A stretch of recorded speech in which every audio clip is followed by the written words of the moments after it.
Okay, so two terms that you run into quite a bit are front end and back end in reference to web development. Different roles, different portions of the stack, which we haven't even covered the term stack, but for now, I just want to really quickly define those terms and explain why they matter or why there is a distinction. So we talked about this general process. You ask for a web page via an HTTP request. Even if we don't consciously make that request, our browser sends an HTTP request for us. A server then has the task of responding with an HTTP response. But it's not that simple. There is code that has to run on the server itself to figure out what to respond with. And this is where the term front end and back end, or the terms, come in. So I like to kind of think of it or picture it as going to a restaurant where we've got a kitchen and then we've got the front of house where our customers sit. They are two separate locations, but they are both super critical to the restaurant succeeding. That's the restaurant being a restaurant. So to help clarify what I mean, here's another diagram. Once again, I'm going to Google in this diagram and I'm searching for something. Silky chickens, the best type of chickens, not for eating, but the best type of chickens for looking. They are very cute. So when I send that request, a request is sent off. It hits Google servers. At some point, Google has to do some work. It needs to figure out, well, what are the search results? How do I rank them? How many are there? How many pages do I need to make? What about the ads? Who is asking for this? Oh, it's Aussie. So let me put some ads about chicken feed and whatever else they want to try and sell to me.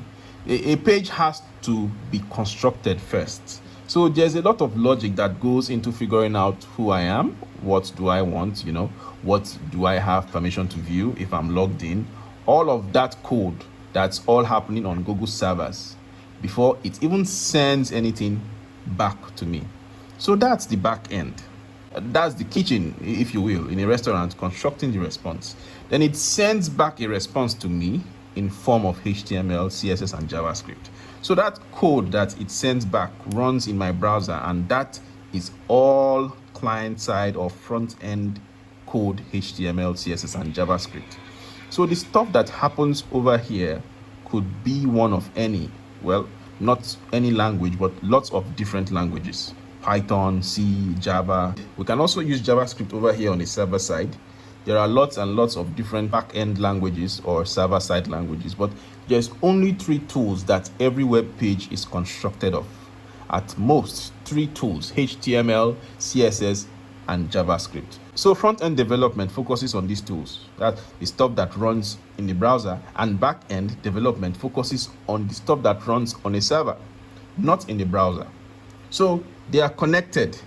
And in this course, we will be working with both sides of the equation. We start off understanding these 3, and then we focus on creating servers and connecting to databases and handling requests and responding and all of that fun stuff. And I think I have one more slide. There we go.